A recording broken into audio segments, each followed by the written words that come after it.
క్యాడర్కి దిశానిర్దేశం చేసినటువంటి పరిస్థితి స్పష్టంగా చూసాం. నిన్న ఆయన ఇంకా తనకి ప్రజల్లోకి వెళ్ళేటువంటి ఆలోచన ఉందని, మరి 14 నెలల పాటు పాదయాత్ర చేశానని గతంలో, అదే ఓపిక అదే వయసు తనకు ఉందని చెప్పేసి క్యాడర్కి అయితే ఒక భరోసా ఇచ్చేటువంటి ప్రయత్నం అయితే చేస్తూ ఉన్నారు.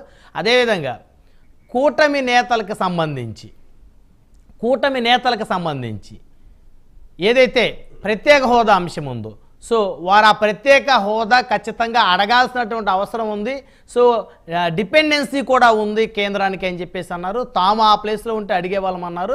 సో ప్రత్యేక హోదా అంశాన్ని కూడా ప్రభుత్వం మంత్రివర్గం ఏర్పాటు కాకముందే ఆయన ఆ స్వరాన్ని అయితే ఎత్తుకునే పరిస్థితి ఉంది. మొత్తాన్ని కనుక చూస్తే మరోమారు పాదయాత్రకు రెడీ అయ్యేటువంటి పరిస్థితులు కనపడుతున్నాయి అనేది కొంతమంది రాజకీయ విశ్లేషకుల అభిప్రాయం. పాదయాత్ర 2.0 అనేటువంటి అంశాలు చర్చిద్దాం. సో ఈ అంశాలు చర్చించే ముందు ఒకసారిగా మన గెస్ట్ను పరిచయం చేసే ముందు ఒకసారి జగన్మోహన్ రెడ్డి గారు అసలు ఏం మాట్లాడారు అనేది ఒకసారి విందాం. చేయాల్సిన పాత్ర గొప్పది, చాలా ఉంది అన్నది మాత్రం గుర్తుపెట్టుకోండి. రాబోయే రోజుల్లో యాక్టివిటీ లెవెల్స్ అనేది ఆటోమేటిక్లీ పెరుగుతాయి. రాష్ట్ర వ్యాప్తంగా ఉన్న కార్యకర్తలందరినీ ఎవరినైతే వాళ్ళు ఇబ్బందులు పెట్టారో ఖచ్చితంగా వాళ్ళందరికీ మనోధైర్యం ఇస్తూ వాళ్ళ గ్రామాలకు వెళ్ళి వాళ్ళకు తోడుగా ఉండే కార్యక్రమాలు చేసే కార్యక్రమాలు జరుగుతాయి. రాబోయే రోజుల్లో ఇంకా టైం గడిచే కొద్దీ ప్రజల్లోకి వెళ్ళే కార్యక్రమాలు ఇంకా ముమ్మరం అవుతూ పోతాయి. చివరికి ప్రజల్లోనే ఉంటాం. ప్రజలతో కలిసి పోరాడే కార్యక్రమం వేగంగా టైం గడిచే కొద్దీ మనము వేగంగా అడుగులు ముందుకు వేస్తాం. ఒకటి మీ అందరికీ చెప్తా ఉన్నా, ఏకంగా 14 నెలలు పాదయాత్రలు చేశాం. ఆ వయసు ఈ రోజుటికి నాకుంది, ఆ సత్తువ ఈ రోజుటికి నాకుంది. కాబట్టి మీరు మాత్రం ప్రతి ఒక్కరూ గుర్తుపెట్టుకోండి, ఆ టైం వచ్చేదాకా మీ పాత్ర చాలా కీలకం. ప్రతి ఒక్కరూ ఈ విషయాన్ని మాత్రం గుర్తుపెట్టుకొని మీ అందరితో కూడా సవినయంగా వేడుకుంటా ఉన్నాం. రైట్. మరి ఆ వయసు ఈ రోజుకి నాకుంది, గతంలో 14 నెలల పాదయాత్ర చేశాను, ఆ సత్తువు కూడా ఈ రోజుకి నాకుందని చెప్పేసి క్యాడర్ని కాపాడుకునేటువంటి ఒక ప్రయత్నం కూడా మాజీ సీఎం ప్రస్తుత పులివెందుల శాసనసభ్యులు చేస్తున్నట్లయితే కనపడతా ఉంది. సో ఈ అంశాలు చర్చిద్దాం. మరి ఈ చర్చలో మనతో పాల్గొనడం కోసం విద్యాసాగర్ గారు, తెలుగుదేశం పార్టీ రాష్ట్ర అధికార ప్రతినిధి, మనతోటి స్టూడియోలో అందుబాటులో ఉన్నారు. అదేవిధంగా నారాయణమూర్తి గారు, వైఎస్ఆర్ కాంగ్రెస్ పార్టీ సీనియర్ నాయకులు, నవరత్నాల మాజీ వైస్ చైర్మన్, మనతోటి జూమ్ కాల్ అందుబాటులో ఉన్నారు. అదేవిధంగా మాకురెడ్డి పురుషోత్తం రెడ్డి గారు, పొలిటికల్ అనలిస్ట్, మనతోటి జూమ్ కాల్ అందుబాటులో ఉన్నారు. అదేవిధంగా రాయపాటి అరుణ గారు, జనసేన పార్టీ రాష్ట్ర అధికార ప్రతినిధి, మనతోటి జూమ్ కాల్ అందుబాటులో ఉన్నారు. రైట్. ముందుగా మనం నారాయణమూర్తి గారితో మాట్లాడదాం. వైఎస్ఆర్ కాంగ్రెస్ పార్టీ సీనియర్ నాయకులు, నవరత్నాల మాజీ వైస్ చైర్మన్. నారాయణమూర్తి గారు, గుడ్ మార్నింగ్ అండి. Morning sir. మిమ్మల్ని నవరత్నాల మాజీ వైస్ చైర్మన్ అనొచ్చా? ఎందుకనకూడదు, ఎట్లాగో మాజీ అయ్యాం కదా. అదే అంటే ఇంకా ఇప్పుడు నవరత్నాల కాన్సెప్ట్ కూడా లేదు కదా ఇప్పుడు స్టేట్లో. ఇప్పుడు లేకపోవచ్చు, ముందు ముందు చాలా గుర్తుకొస్తుంది. ఓకే. సో మొత్తానికి నారాయణమూర్తి గారు, ఇప్పుడు జగన్మోహన్ రెడ్డి గారు స్పీచ్ విన్నారు కదా. సో అంటే ఏంటి, క్యాడర్కి ఏ విధమైనటువంటి దిశానిర్దేశం చేస్తా ఉన్నారు? అంటే మళ్ళీ ప్రజల్లోకి రావాలనేటువంటి ఆలోచన ఉందా, ఎట్లా? జగన్మోహన్ రెడ్డి గారు ఎప్పుడు కూడా ప్రజల మధ్య నుంచి ఒక లీడర్షిప్ అనేది తయారు చేసుకున్న మనిషి. ప్రజల ద్వారా ఆయన సాధించుకున్న ఆ నాయకత్వ లక్షణాలు కానివ్వండి, నాయకత్వాన్ని కానివ్వండి, తద్వారానే ఒక బలమైన ప్రతిపక్ష నాయకుడిగా మరి ఆ రోజు 2004లో, అదేవిధంగా ఒక గొప్ప ముఖ్యమంత్రిగా దేశంలోనే 2019లో కూడా మంచి భారీ మెజార్టీలు కానివ్వండి, అదేవిధంగా ఆయన అందించిన పాలన కానివ్వండి, ఇతర రాష్ట్రాలకు దిక్చూసుగా ఉండేటట్టుగా, ఇతరులు మెచ్చుకునేటట్టుగా, దీన్ని అనుసరించే విధంగా ఒక గొప్ప పాలన కానివ్వండి, సంస్కరణలు కానివ్వండి, ఆయన తీసుకొచ్చిన మార్పులు కానివ్వండి, అందించిన ఆ గొప్ప పాలన ఇప్పటికే కాదు ఎప్పటికీ గుర్తుంటూనే ఉంటుంది. ఈరోజు ఆయన ఇచ్చిన పథకాలు ఆగిపోయాయి అని చెప్పేసి ప్రజల్లో మదన పడ్డం కూడా మొదలైంది. వాళ్ళు వెయిట్ చేస్తా ఉన్నారు. ఆ గొప్ప నాయకుడు ఇచ్చిన పథకాలు చాలావి 1వ తారీఖు కల్లా ఇవ్వాల్సినవి, లాస్ట్ మంత్ ఇవ్వాల్సినవి ఇవ్వలేకపోయారు. అవి ఇంకా రాలేదు. ఓకే, మార్పు అనేది జరిగింది. ప్రజల తీర్పుని మనం గౌరవించాలి. అవును, ఎవరైనా కానీ ప్రజాస్వామ్యం ఇది. సో ఈ రాబోయే 1 నెల 2 నెలల్లోనే జగన్మోహన్ రెడ్డి గారు ప్రతి ఒక్కరికి కూడా మళ్ళీ గుర్తుకొచ్చే విధంగా మనం చూస్తాం. గుర్తు తెచ్చుకొని ఎందుకు ఇట్లాంటి లీడర్ని కోల్పోయామా అనేటటువంటి బాధపడే కార్యక్రమం కూడా అవకాశం ఈ ప్రజల్లో రేపొద్దున్న కనపడుతుంది అని మేము చాలా ప్రగాఢంగా నమ్ముతున్నాం.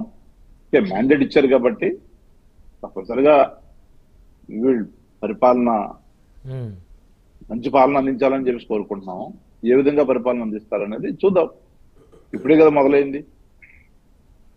సో మొత్తానికి ఇప్పుడు ఇప్పుడు ఇప్పుడు బయటలో జగన్మోహన్ రెడ్డి గారు ఇప్పుడు మాట్లాడింది అంటే నాకు ఇంకా ఆ వయసు ఉంది, ఆ సత్తా ఉంది అన్నారు. 14 నెలల గతంలో నేను పాదయాత్ర చేశాను అంటే మళ్ళీ పాదయాత్రకి, ఎందుకంటే 2014లో కూటమి ప్రభుత్వం, ఇదే కూటమి ప్రభుత్వం ఆ రోజు అధికారంలో ఉన్నప్పుడు జగన్మోహన్ రెడ్డి గారు 2 సంవత్సరాల తర్వాత ఇంకా అసలు అసెంబ్లీకి నేను రాను అని చెప్పేసి ప్రజల్లోకి వెళ్ళిపోయారు. 3 సంవత్సరాల పాటు దాదాపు పాదయాత్ర చేశారు. అసెంబ్లీలో ఎక్కడా కూడా ఆయన ప్రతిపక్ష నేత హోదా పాత్రను పోషించలేదు. సో మళ్ళీ ఇప్పుడు అదే కాన్సెప్ట్ ఉందా అంటే ఇప్పుడు అఫ్ కోర్స్ అసెంబ్లీలో ఆయన ప్రతిపక్ష నేత కాదనుకోండి. ఆ రోజు 2014లో ప్రతిపక్ష నాయకుడిగా కూడా అద్భుతమైన ప్రతిపక్ష పాత్ర పోషించారు. తర్వాత పాదయాత్రకు వెళ్ళినా కూడా ఆయన ప్రతి అనునిత్యం ప్రజల మధ్య నుండి ప్రశ్నించి పాలన సజావుగా సాగాలి, ఎక్కడ తప్పులు జరిగినా ప్రశ్నిస్తూ తప్పుడు విధానాలన్నీ కూడా ఎత్తి చూపుతూ ముందుకెళ్లారు. ఈ రోజు కూడా ప్రతి ప్రజల యొక్క అవసరాన్ని గుర్తు చేస్తూ, ప్రజలకు జరిగే నష్టాన్ని ఎత్తి చూపుతూ, ప్రజలకు అవసరమైన పాలన అందించే విధంగా మరి ఈ పాలకుల మీద తప్పనిసరిగా ఆ బాధ్యత ఆయన తీసుకుంటారు. అదేవిధంగా ఆయన ఒక యూత్ ఐకాన్. ప్రతి ఒక్కరు కూడా జగన్మోహన్ రెడ్డి అనే పేరు వింటేనే ఆ ఉత్సాహం వేరే ఉంటుంది. అది మీకు చూస్తారు. మీకు చెప్పేదే ఉంది. ఇప్పుడు ఇంకా పరిపాలన మొదలు పెట్టలేదు, సంతకాలు పెట్టారు. సంతకాలు పెట్టిన తర్వాత అది ఇంప్లిమెంట్ చేయాలి. ఆ సంతకాలు ఇంప్లిమెంటేషన్ చేసే క్రమంలో భాగంగా మీరు ముందు చూడబోతారు. మా క్యాడర్ ఎలా ఉంటది, మా నాయకులు ఎలా ఉంటారు, ఎలా పనిచేస్తారు, వీళ్ళకి ప్రతి క్షణం అనుక్షణం వీళ్ళ బాధ్యతను ఎలా గుర్తు చేస్తారు, ప్రజాస్వామ్య పాలనలో భాగంగా వీళ్ళు చేయాల్సిన కార్యక్రమాలు ఏ విధంగా వీళ్ళ చేత చేయించాలి, వీళ్ళు ఏ తప్పు చేసినా ఏ విధంగా అది వీళ్ళకి మీరు చేసేది తప్పు అని గుర్తు చేసే కార్యక్రమాన్ని కూడా చేస్తారు. ఆయనకి ఆ సత్తా ఉంది, ఆ వయసు ఉంది. ఆయన ఎప్పుడు కూడా ప్రజల గురించి ఆలోచిస్తారు. అందులో ఏమాత్రం మొగమటం లేదు. రైట్, మళ్ళీ వస్తాం సార్ మీ దగ్గరికి. మనతోటి విద్యాసాగర్ గారు ఉన్నారు, తెలుగుదేశం పార్టీ సీనియర్ నాయకులు, అధికార ప్రతినిధి. విద్యాసాగర్ గారు good morning sir. Good morning అండి. సో మొత్తానికి చూస్తే జగన్మోహన్ రెడ్డి గారు కాన్ఫిడెన్స్గానే ఉన్నారు. అంటే అందరూ కూడా ఆయన కాన్ఫిడెన్స్ లెవెల్స్ పూర్తిగా తగ్గిపోయి రకరకాలుగా అనుకున్నప్పటికీ కూడా అంటే కొంచెం ఇప్పుడు ఆయన మాట్లాడిన మాటలో కాస్త ఎక్కడో ఒక ఆవేదన ఉన్నప్పటికీ కూడా అంటే వారు విధానాలు వారు అనుసరించినప్పుడు ప్రజలు వారికి మద్దతు ఇవ్వలేదనేటువంటి అభిప్రాయం ఉన్నప్పుడు కూడా మళ్ళీ కూడా క్యాడర్ని ఆయన నిరుత్సాహపరచకుండా, క్యాడర్ జారిపోకుండా, లేకపోతే అధికార పార్టీలోకి గెలిచిన ఎమ్మెల్యేలు జంప్ అవ్వకుండా, సో రకరకాలు సో వారి రీజన్స్ వారికి ఉంటే వారు మాత్రం మళ్ళీ ప్రజల్లోకి మనం వెళ్తామని చెప్పేసి చెప్పినటువంటి పరిస్థితి ఉంది. సో దీన్ని బట్టి చూస్తే జగన్మోహన్ రెడ్డి గారు మళ్ళీ కూటమి ప్రభుత్వం మీద దండెత్తడం కోసం రెడీ అయిపోతున్నారు అనుకోవచ్చా? గుడ్ మార్నింగ్ బ్రహ్మనాయుడు గారు, అట్లాగే ప్యానల్ సభ్యులందరికీ కూడా నమస్కారం. మీరు మొదటగా గుర్తుపెట్టుకోవాల్సింది ఆయన మాట్లాడింది పార్టీ క్యాడర్తో కాదు, వాళ్ళు ఎమ్మెల్సీలు, ఎమ్మెల్సీలు మండలిని రద్దు చేయాలని చెప్పేసి ఆయన ఆల్రెడీ తీర్మానం చేశాడు. తీర్మానము ఢిల్లీలో పెండింగ్ ఉంది. అది ఏ రోజు దాని అప్రూవల్ అవుతుందా కాదా అన్న దాని మీద మెడ మీద గొంతు పెట్టినట్లుగా ఉండే పరిస్థితి. ఆయన ఆ రోజు వద్దు అన్న మండలి ఏదైతే ఉందో ఈరోజు ఆ మండలి సభ్యులతోనే మీటింగ్ పెట్టుకొని మీరు పోరాడాలా అంటున్నాడు. అంటే దీన్ని బట్టి అర్థం చేసుకోవచ్చు ఎంత ఇన్స్టేబుల్ బిహేవియర్, ఎంత ఇన్స్టేబుల్ మైండ్ సెట్ అతనిది.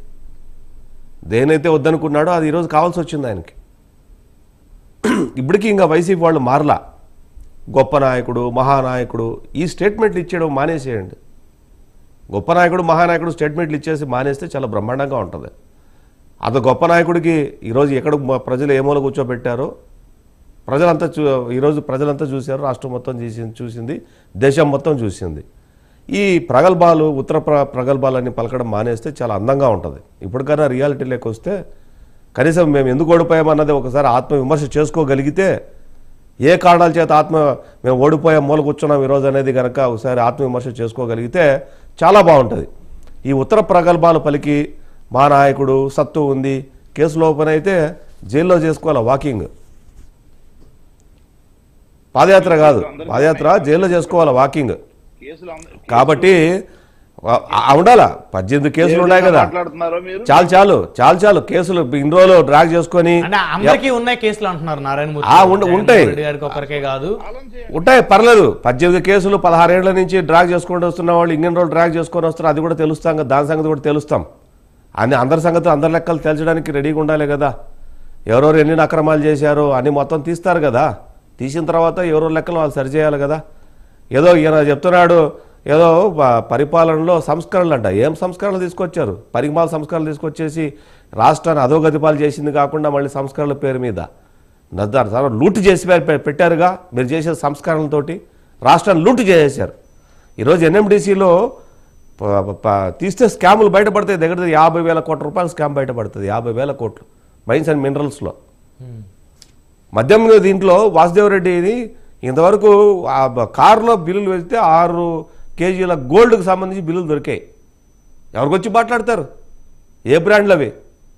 తీస్తాం, దాని ఆ లెక్కలు కూడా తీస్తాం, ఆ లెక్కలు తీస్తాం. టీటీడీలో వాణి ట్రస్ట్ పేరు మీద అవి కూడా తీస్తాం, మొత్తం తీస్తాం. సంస్కరణ పేరు మీద జరిగినటువంటి అన్యాయాలు, అక్రమాలు ఏవైతే ఉన్నాయో ఆ లెక్కలు అన్ని సరిచేస్తాం. ఈ గత ప్రభుత్వం చేసినటువంటి అన్యాయాలు, అక్రమాలు, ఆ స్కీముల పేరు జరిగినటువంటి స్కాములు, అట్లాగే కొంతమంది అంటగాగినట్టు ఐఏఎస్ల వాళ్ళ లెక్కలు, ఐపీఎస్ల లెక్కలు, వాళ్ళు పెట్టినటువంటి ఇచ్చిన స్టేట్మెంట్లు, ఎవరి చేత ప్రోద్బలంతో పెట్టిన స్టేట్మెంట్లు, ఇవన్నీ లెక్కలన్నీ తెలుస్తాం. కనీసం ఇప్పటికన్నా వైసీపీ వాళ్ళు కొద్దిగా అయినా మారి ఈ సంస్కరణలు తెచ్చామంటే మీరు ఎందుకు ఓడిపోయారా? మీరు మా పదాలు మాట్లాడడం మానేసేయండి. ఈ కార్యక్రమాలు, సంస్కరణలు, లేకపోతే ఇంటికింటికి, అది ఇటుకి, ఇక్కడికక్కడికి, ఇవన్నీ మానేసేయండి. మీకంటే ముందు కేజ్రీవాల్ ఢిల్లీలో మొదలుపెట్టాడు. కేజ్రీవాల్ మొదలుపెట్టింది, కాపీ కొట్టింది మీరు. కాపీ కొట్టి కేజ్రీవాల్ ఇంటింటికి రేషన్ ఢిల్లీలో ఇస్తుంటే అది అర్బన్ ఆగాల. నారాయణమూర్తి గారు ఆగాల, అయిపోయింది మీ టైం, అయిపోయింది, ఆగాల. మీ టైం అయింది, ఆగాల అంటున్నా నేను. మీ టైం ఆగాల అంటున్నా. నారాయణమూర్తి గారు టైం ఆగాల, మాట్లాడిన తర్వాత మీ టైం ఆగాల అంటున్నా. నారాయణమూర్తి ఇప్పటికన్నా మారు, నువ్వు నారాయణమూర్తి ఇప్పటికైనా మారు, నారాయణమూర్తి ఇప్పటికైనా మారు, ఇప్పటికైనా మారు నారాయణమూర్తి. అరే నారాయణమూర్తి నువ్వు ఆగాల అంటున్నా నేను. నారాయణమూర్తి నువ్వు ఆగు. నారాయణమూర్తి నువ్వు ఆగొట్టున్నా. ప్రజల్ని మోసం చేసుకో, నువ్వు ఎక్కడో మారుమూల ప్రాంతాల్లో ప్రజలు మోసం చేసుకో, మాయ మాటలు చెప్పి. మోసం చేయమంటున్నా నేను. మాలాటలు మోసం చేయలేవు నువ్వు. మాలాటలు మోసం చేయలేవు నువ్వు. ఎవరు మోసం చేశారో ప్రజలకు తెలుసు. ప్రజలు తెలిసే ఓటేశారు. 10 రోజుల కాలం మూల కూర్చోబెట్టి నిన్ను, 10 రోజుల కాలం మూల కూర్చోబెట్టాను. మళ్ళీ ఎందుకు ఊరికే మాట్లాడతావు? ఇప్పటికన్నా మారు నువ్వు. తెలుసు, నీలాంటి వాళ్ళని నేను చెప్తున్నా కదా నారాయణమూర్తి, వైసీపీ పార్టీ ఇంత స్థాయికి ఇలాంటి వాళ్ళే కారణం. నీలాంటి భజన కొట్టే భజనగాడు వల్ల వచ్చిన సమస్య ఇదంతా కూడా. ఏమి చేసినా సమర్థించే ఇలాంటి భజనగాడు వల్ల వచ్చినటువంటి సమస్య ఇదంతా కూడా. మీలాంటి మారండి, మీలాంటి నేను మీలాంటి భజనగాడు పార్టీ మళ్ళీ లేసే పరిస్థితి. కొత్తగా కట్టడం భజన, నీ భజన, ఈ భజన చక్క భజన ఉంది కదా. ఏది భజన భజన? చేస్తున్నావు కదా, చెక్క భజన ఆపు నువ్వు. నువ్వు భజన ఈ చెక్క భజన చేస్తావు. ఆపు అంటున్నా. మీరు ఇప్పుడు కూడా ఆ భజన రోజు చేస్తా ప్రభుత్వాన్ని ఉన్నారు. మేము తప్పులు ఓకే, పట్టినప్పుడు మీకు శక్తి లేకపోయినా విషయంలో తప్పు ముగ్గురు కలిసి వచ్చి ఏదో మాయ చేశారు. ఓకే, న్యాయమూర్తులు తప్పులు మాయ పట్టారు, చేశారు న్యాయస్థానం కూడా. తప్పులు మీకు పట్టారు, 100 ఇచ్చారు, అధికారులు ప్రజలు తప్పులు మేము- పట్టారు, ఓకే, రాజ్యాంగం గౌరవిస్తాం. తప్పులు మీరు పట్టారు, పాలన చేయండి. ప్యారలల్ గా సిస్టమ్ డెవలప్ మీరు విమర్శలు చేశారు. కాదు. ఇవన్నీ రాజ్యాంగ మీరు విరుద్ధం తప్పుడు అని చెప్పేసి విధానాల్లో మీరు పోవడం చెప్పినప్పుడు పాలన మీరు చేయమంటున్నాం మారుతుంటే మేము. చాలా బాగుండేది. ఈ తప్పుడు మీరు మారలేదు కాబట్టి ప్రజలు విధానాలు మార్చి పారేశారు. పాలన చేస్తే బాగుంటుంది. మార్చి పారేశారు. ఇంకా మీరు ఈ రకంగా మాట్లాడితే నేను అదే భవిష్యత్తు అంటున్నాను. మీరు అన్వయించుకోండి అది. భవిష్యత్తు మీరు ఈ ఆరోపణలు గుర్తుపెట్టుకో. ఈ దుష్ప్రచారం మానేసి మీరు పాలన చేయండి. అరే మీకు మాకు శాతం తెలుసా అయితే పాలన ఎట్లా చేయాలో. చేయండి. మీలాగా చేసిన ఓడిపోయి తర్వాత మాట్లాడండి. ప్రతిపక్ష ఏం హోదా చేయాలో కూడా చెప్పండి. లేనటువంటి పార్టీ మీరు చేత ఏం చేయబోతున్నారో చెప్పించుకున్న చెప్పండి. పరిస్థితి మాకు లేదు. గుర్తుపెట్టుకో నారాయణమూర్తి. ప్రతిపక్ష హోదా కూడా రానటువంటి పార్టీ దగ్గర చెప్పించుకుంటే మాకు ఎన్డీఏ పక్షాలకు లేదు. గుర్తుపెట్టుకో. మీ మరి ఎందుకు సలహా చేయలేకపోయారు? గుర్తుపెట్టుకో. ఈ ప్రతిపక్ష మేము సలహాలు హోదా తీసుకోవాలనుకుంటే లేకపోయినా ఈ రోజు ప్రజల నుంచి తీసుకుంటాం. Right, బ్రహ్మాండమైన right. కార్యక్రమాలు ప్రజల నుంచి చేద్దాం తీసుకుంటాం ప్రజల నుంచి. నారాయణమూర్తి. మీరెందుకు ప్రజల నుంచి తీసుకుంటాం. నువ్వు కాదు చెప్పాల్సింది. విద్యాసాగర్ గారు You are Vidyasagar unfit for గారు విద్యాసాగర్ గారు statements of the government. Vidyasagar You are గారు unfit. ప్రతిపక్ష హోదా ఇవ్వాలా లేదా మిమ్మల్ని రేపు ఎక్కడ కూర్చోబెట్టాలని ప్రజలు నిర్ణయిస్తారు. రేపు సంగతి రేపు ఈ మాట్లాడతాం. కార్యక్రమాలు మేము ఢిల్లీలో సంతకం ఉన్నాయి పెట్టి కొన్ని అన్నావు. గంటలైంది మీరు ఎందుకు నారాయణమూర్తి. చేయలేదు ఆంధ్రప్రదేశ్లో? మేము సంతకం పెట్టి కొన్ని ఆంధ్రప్రదేశ్లో గంటలైంది. నారాయణమూర్తి గారు వారికి విద్యార్థులు ఇంకా సమయం ఇవ్వాలి కదా. గుర్తుపెట్టుకో. కనీసం ఒక మేము సంవత్సర సంతకం కాలం పెట్టి కొన్ని పాటైనా గంటలైంది. ఆ ప్రభుత్వానికి ఒక సమయం మేము ఇవ్వాలి. సంతకం పెట్టి మేము సంతకం ఆయన పెట్టి ఏమంటారంటే ఆగాలి నారాయణమూర్తి. ఎందుకు చేయలేదు? నారాయణమూర్తి ఆగు ఆగు. మేము 19 కనీసం చేసాం, మేము మంత్రులు చెప్పాం. వీళ్ళు ఎంత 19 వీళ్ళు- ఢిల్లీలో వీళ్ళను అప్పుడు కూడా ఉంది ప్రజలు కదా, ఎంత మీరు ఎందుకు చేయలేకపోయారు సహించుకుంటారంటే అంటున్నా. ప్రజలు దానికి ఎంత సమాధానం చెప్పడు. సహించుకుంటారంటే కేసులు ఉన్నాయి, దోషులు ఉన్నాయి. అవునే కేసులు ఉన్నాయి. ఈ కేసులు లేవా? వాస్తవమే కదా, కేసులు నువ్వు ఆయన కాదు తీర్పు వాస్తవమే కదా. అది న్యాయస్థానాలు ఇస్తాయి. వాటి గురించి ఎవరు మాట్లాడతారు? ఇప్పుడు నీకు నాకు ఎందుకు కేసుల గురించి? ఎట్లాంటి వాళ్ళు అంటే నీకు నాకు ఎందుకు? నారాయణమూర్తి గారు దయచేసి ఆగండి. నీకు నాకు Please, రాజకీయాలు. దయచేసి ఆగండి. నీ నారాయణమూర్తి బుద్ధి గారు, మార్చుకో. నారాయణమూర్తి గారు దయచేసి ఆగండి. ఆగండి దయచేసి. మీ టైం వచ్చినప్పుడు మాట్లాడుతూ దయచేసి ఆగండి. నారాయణమూర్తి, చేయబోతున్నావు నీ చెప్పు. బుద్ధి మార్చుకో. నువ్వేం దయచేసి చేసావు ఆగండి. చెప్పడానికి అలవలేదు. నారాయణమూర్తి, దయచేసి నీ ఆగండి. బుద్ధి మార్చుకో. దయచేసి నారాయణమూర్తి గారు దయచేసి ఆగండి. ఇక్కడ ఒక్క విషయం విద్యాసాగర్ గారు, ఇప్పుడు ప్రజలు ఆయన- వాళ్ళకి 11 స్థానాలు ఇచ్చారు. 11 స్థానాలు ఇప్పుడు ఇచ్చారు. ఇప్పుడు ఆయన మారాలి ఇప్పటికైనా. కనీసం ఎప్పటికన్నా మారాలా. ఎందుకంటే అతనితో నేను ఒక 100 డిబేట్లు చేస్తుంటా. కర్మగాలి ఇదే బుద్ధి ఇప్పటికీ మారలా. మా కర్మగాలి లాంటి వాళ్ళతో డిబేట్ చేయాల్సి వస్తుంది. కర్మగాలి ఎందుకు వస్తుంది? ఇప్పటికీ మారలేదు ఈ మనిషి. కర్మగాలి అయితే మారయ్య వాడు నారాయణమూర్తి, మానేయచ్చు కదా. మారయ్య నీ కర్మగాలి ఇప్పటికైనా అయితే మారు. వాడు మానేయచ్చు కదా. నీ అడ్డదిడ్డమైన రవి వాదన నీకు ఇప్పటికైనా రాజ్యం మారయ్య. ఉంది. నీ నీ కర్మగాలి అడ్డదిడ్డమైన చేస్తావు. వాదన ఇప్పటికైనా మారు. ఎదుటోడు ఏం చెప్తున్నాడు అనేది వినయ్య కనీసం. రైట్ రైట్ రైట్ ఎదుటోడు ఏం చెప్తున్నాడు అనేది వినయ్య ఫస్ట్, తర్వాత మాట్లాడు. సార్ వాళ్ళు ఏం మాట్లాడాలి? వారు ఢిల్లీలో ఓడిపోయినటువంటి కాదు, బాధలో కాదు, ఉన్నారు. కాదు, బాధ కాదు. బ్రహ్మనాయుడు గారు ఆయన హ్యాప్చువేట్, హీఈస్ హ్యాప్చువేట్ టు ఇంటరప్ట్. అంటే అతను మధ్యలో ఎవరిని మాట్లాడకుండా తన ఒక్కడే మాట్లాడడానికి హ్యాప్చువేట్ అయిపోయినాడు, అలవాటు పడిపోయాడు ఆయన. కాబట్టి ఇప్పుడు కూడా ఆ బుద్ధి పోలే. ఓడిపోయిన తర్వాత అయినా సరే ఎదుటోడు చెప్పేది వినాలన్న సంస్కారం అన్నా ఉండాలి కదా మనిషికి. నేను మాట చెప్తాను. ఇప్పుడు మేము కనీసం ఓడిపోతే బీసీల మీద ఎస్సీల మీద ఎస్టీల మీద దాడులు చేసుకుంటూ పోతాడా? గెలుపు అనేది దాడులు చేయడానికి నారాయణమూర్తి నువ్వు బాధ్యత. అహంకారం కాదు, గెలుపంటే బాధ్యత. అది నువ్వు తెలుసు. ఆగండి సార్ దయచేసి ఆగండి. నారాయణమూర్తి గారు ప్లీజ్ దయచేసి మీ దగ్గర వస్తాను. ఆగండి. కర్నూలులో తెలుగుదేశం కార్యకర్తలు మర్డర్ చేశారు. ఎవడెవడి మీద దాడి చేస్తున్నాడు? బుద్ధి లేకుండా మాట్లాడతావు నువ్వు మళ్ళీ తెల్లవారి పూట. వెళ్దాం, పొద్దున వెళ్దామా? బయలుదేరదామా? ఎక్కడికి? మీ ఇంటికి వస్తావా? అంటే మా ఇంటికి వస్తావా? ఎక్కడికి వస్తావా? చూపిస్తాను, వస్తావా? ఎక్కడికి బయలుదేరదాం? విజయవాడ సెంటర్ కొండకు పోదాం. ఇక్కడ బీసీల మీద మంగళగిరిలో మర్డర్ చేశారే మా కార్యకర్తలు మేము చెప్తుంటే బీసీల మీద ఎస్సీల మీద దాడులు అంటావు నువ్వు. రావణ కాష్టం చేస్తున్నారు రాష్ట్రాన్ని. పాలన అలా చేయాలంటే మాట్లాడతావు రావణ కాష్టం ఇప్పుడు. చేస్తున్నారు. బ్రహ్మనాయుడు గారు వెళ్దాం. ఒక మాట, దమ్ముందా? బ్రహ్మనాయుడు నీకు ఒక మాట. దమ్ముందా? ఇప్పుడు కనీసం మేము పారిపోతావా? వస్తావా? దమ్మున్నాడు రాష్ట్రంలో. నిన్ననే కదా శాఖలు ఆయన కేటాయించారు కూడా. మినిస్ట్రీస్ నిన్న అలకేట్ అయింది. అవును, మినిస్ట్రీలు కనీసం వాళ్ళ సీట్లో కూర్చోలే. కూర్చోలేదు ఇంకా. అవును హెచ్ఓడీలు మారలా, అవును సెక్రటరీలు మారలా. 5 సంతకాలు ప్రామిస్ ప్రకారం 5 సంతకాలు పెట్టాం, జీవోలు ఇష్యూ చేసాం, అవును నోటిఫికేషన్స్ కూడా వచ్చేసినాయి. అవును. అయితే పాలన మొదలు పెట్టకముందే వీళ్ళు ఆక్రోషం ఎట్టని చూసారా? అంటే ఎందుకు సంతకాలు అంటే ఈర్ష్య అంటారా? అంటే సంతకాలు పెట్టేందుక? సంతకాలు పెట్టి 5 సంతకాలు పెట్టేందుక? మీ చేయలేని పనులు మేము చేసినందుక? ఇప్పుడే నేనేమంటానంటే ఈర్ష్యతో మాట్లాడుతున్నారంట. కనీసం నేనేమంటానంటే కనీసం మంత్రి పోయి ఆ సీట్లో కూర్చొని ఒక్క మంత్రి చార్జ్ తీసుకున్నాడండి. Not even single secretary has change. As of now అవును నో నాట్ యట్ ఎనీథింగ్. ఇప్పటి వరకు ఒక్కటి కూడా ఏది జరగకపోగా వీళ్ళు అప్పుడే పాలన ఎట్లా ఉంటుంది, పాలన Right, అట్లా ఉంటుంది. right. ఈ ఆక్రోశం ఎందుకు? Wait for some time. మేము ఇచ్చిన ప్రామిస్లు మేము 5 సంతకాలు అన్నాం, 5 సంతకాలు పెట్టేశాం. పర్యటనలు చేయాలా, రివ్యూ చేయాలా, అవును వైట్ పేపర్స్ రిలీజ్ చేయాలా, రిలీజ్ చేసిన తర్వాత వీళ్ళు చేసిన తప్పులు ఏవైతే ఉన్నాయో, ఎక్కడెక్కడ ఏ భూములు తాకట్టు పెట్టాయో, ఎంత అప్పులు ఉన్నాయి, ఎక్కడి నుంచి ఎంత వడ్డీకి తీసుకొచ్చారు, అసలు ఏంది ఈ గందరగోళమైన పరిస్థితి ఏందో తెలుసుకోకుండా, అవన్నీ రివ్యూ ఏమి చేసుకోకుండా, మేము సీట్లో కూర్చోకముందు ముందే మా సీటు కింద తీసుకొచ్చి నువ్వు కుంపట పెడతాను, నువ్వు దాని మీద కూర్చో అన్నట్టు ఉండాలి.